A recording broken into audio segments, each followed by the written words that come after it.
Êxodo, capítulo de número 1, versículo de número 12. Quem tem a palavra, amém, abra. Glória a Deus, louvado seja o nome do Senhor Jesus. Quem não trouxe a palavra de Deus, pode acompanhar no telão, no Data Show. Amém, igreja? Diz assim: mas quanto mais os afligiam, tanto mais se multiplicava, e tanto mais cresciam, de maneira que se enfadavam por causa dos filhos de Israel. Amém? Igreja, após o pastor, repitam logo após o pastor: mas quanto mais os afligiam, tanto mais se multiplicavam, e tanto mais cresciam, de maneira que se enfadavam por causa dos filhos de Israel. Amém, igreja? Quantos creem nesta palavra? Digam amém. Curve a sua cabeça, feche seus olhos, vamos orar a Deus por esta palavra. Senhor Deus e Pai, em nome de Jesus, abençoa, ó Deus, as nossas vidas, guarda-nos, ó Senhor, livra-nos, ó Deus, de todo o mal. Senhor, toma conta do teu povo que aqui está. Senhor, meu Deus, fala poderosamente aos nossos corações nesta noite, e que a tua palavra seja uma palavra de vida, e que a tua palavra seja uma palavra de renovo, que a tua palavra seja uma palavra que venha trazer, Senhor meu Deus, alegria para a tua igreja, para o teu povo. Em nome de Jesus eu te agradeço, Senhor. Amém, amém e graças a Deus. Aplaudam ao Senhor Jesus bem forte e dá um glória a Deus bem alto.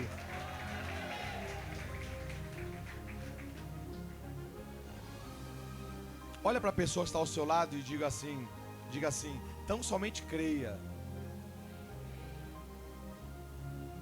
Amém, amados? Amados, preste atenção.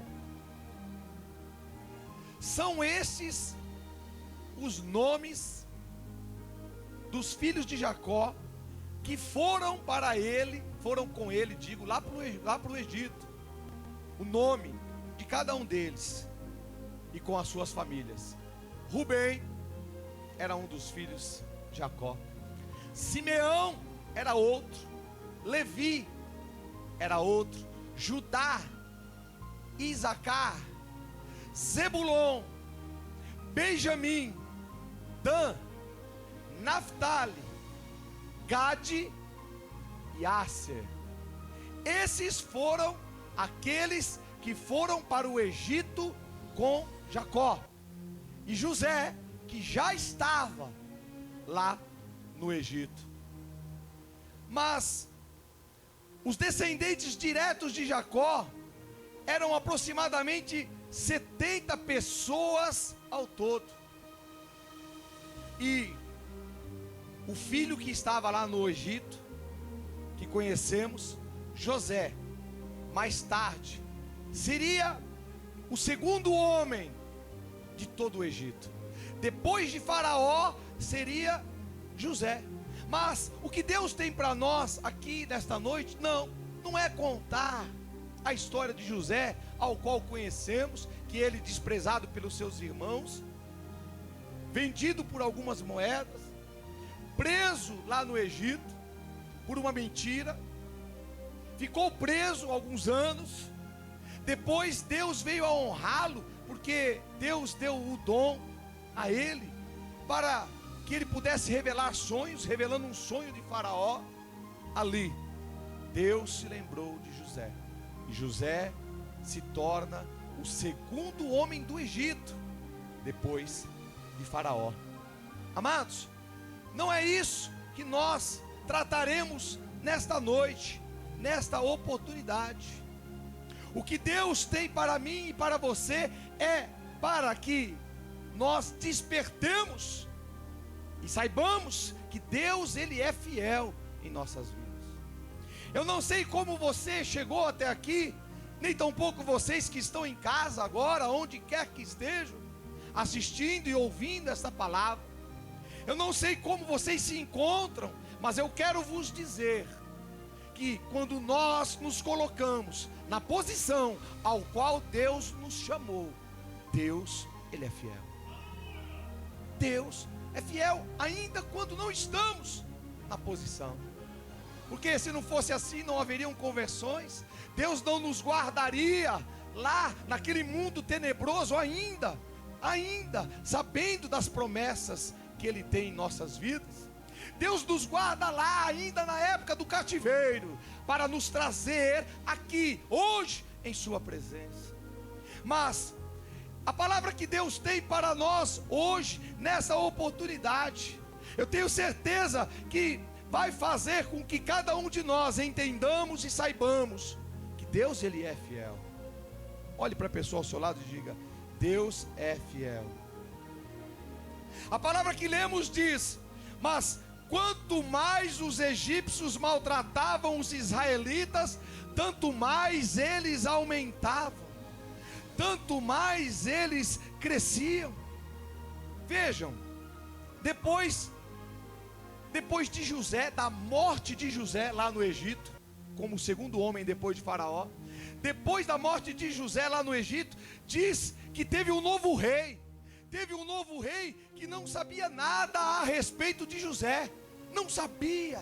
Porque quando José ainda, preste atenção, ainda ali como governador, José lá no Egito, o povo de Israel crescia, o povo hebreu crescia lá no Egito.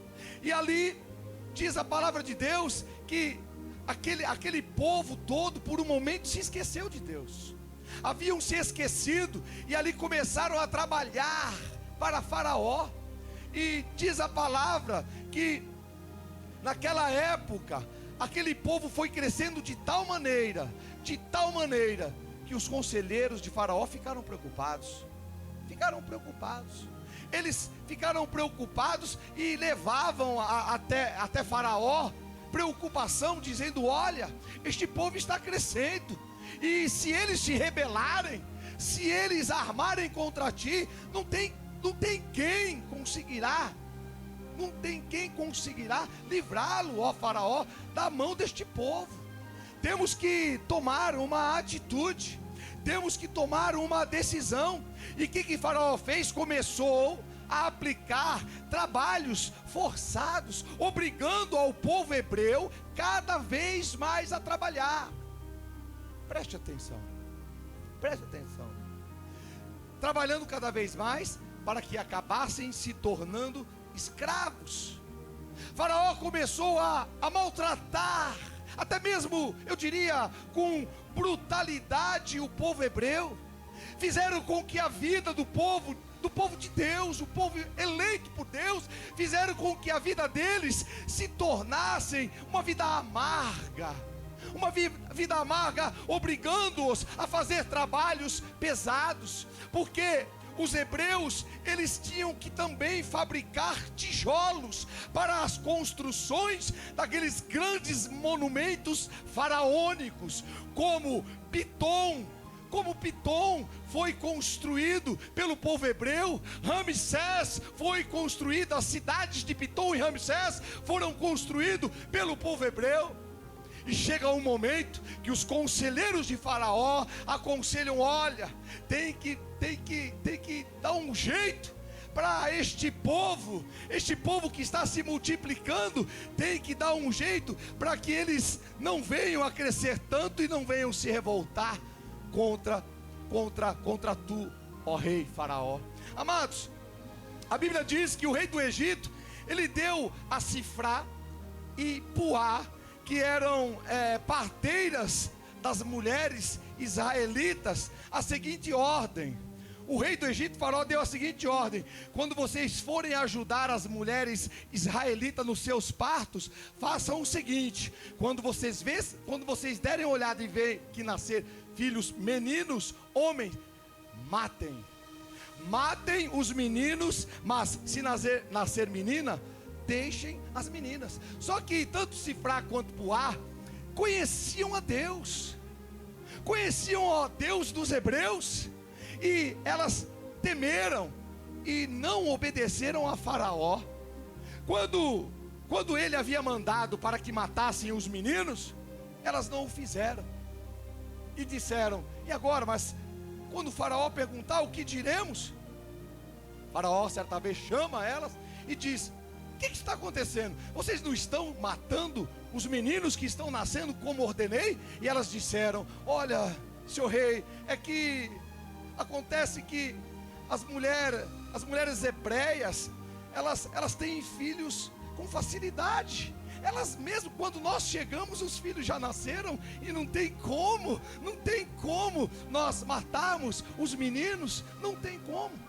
E a partir dali, Faraó enfurecido, o rei enfurecido, deu ordem para que todo menino que nascesse fosse jogado no rio Nilo, para que morresse, para que parasse de crescer aquela população, daquele povo que crescia. E Faraó fazia o quê? Colocava mais obrigações ainda. Vejam, eles fabricavam tijolos, mas agora, além de fabricar os tijolos, eles tinham que ir colher a palha, porque os tijolos eram feitos envoltos de madeira, com barro do rio Nilo, e palha também. Eles tinham que colher a palha junto com o barro do Nilo. Ali eles tinham que fazer tijolos, e isso era noite e dia, noite e dia. Faraó fazia isso para quê? Para sacrificar o povo de Deus, para que sequer eles tivessem tempo para adorar e buscar ao Deus verdadeiro. Sabe o que Deus está dizendo aqui hoje? Assim como Faraó tentou impedir o povo de Deus de orar e buscar a Deus, hoje Satanás tem impedido homens e mulheres, enganando pessoas para levar para o mundo, para impedir eu e você de orar. Por quê, pastor? Porque Satanás também sabe que quando eu e você dobramos os nossos joelhos no chão e invocamos o nome de Jeová, eis que grandes coisas acontecem. E é isso que está acontecendo aqui hoje. Hoje, clame o nome do Senhor e você encontrará a tua vitória. Quem crê, aplaude e dá um glória bem alto.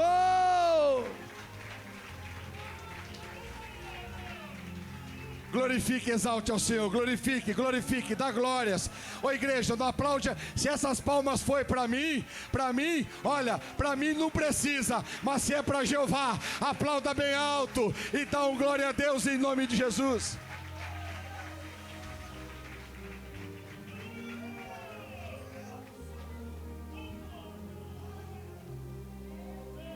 Aumentavam os impostos, fazendo com que a carga tributária do povo hebreu era cada vez maior, para que chegando um certo tempo, eles não tivessem mais como pagar os impostos, e aí era necessário eles trabalhar por um prato de comida. Eles tinham, tanto eram os impostos, tanto era o trabalho, e diz a Bíblia que o pé daquelas pessoas ficavam com bolhas enormes, porque durante todo o dia debaixo de sol, lá no Egito, naquele deserto, naquela região desértica, eles trabalhavam em trabalhos forçados, colhendo a palha, fazendo tijolos e ainda levando os tijolos para as grandes construções de Faraó. O povo era escravo de Faraó. O povo de Deus estava escravizado no Egito. E eu vejo hoje quantas pessoas estão dormindo na fé, estão sonolentos na fé. Alguns até mesmo dentro da igreja não têm levado a sério o compromisso e a obra que Deus tem em vossas vidas. Satanás muitas vezes tem oprimido, colocado os homens e as mulheres de Deus para fazer trabalhos forçados, mas eu quero te dizer, aquele que ama, aquele que crê no Senhor, por maior que seja a luta, por maior que seja a prova, passará pela prova com dignidade, de cabeça erguida. Quem crê dá um glória a Deus bem alto.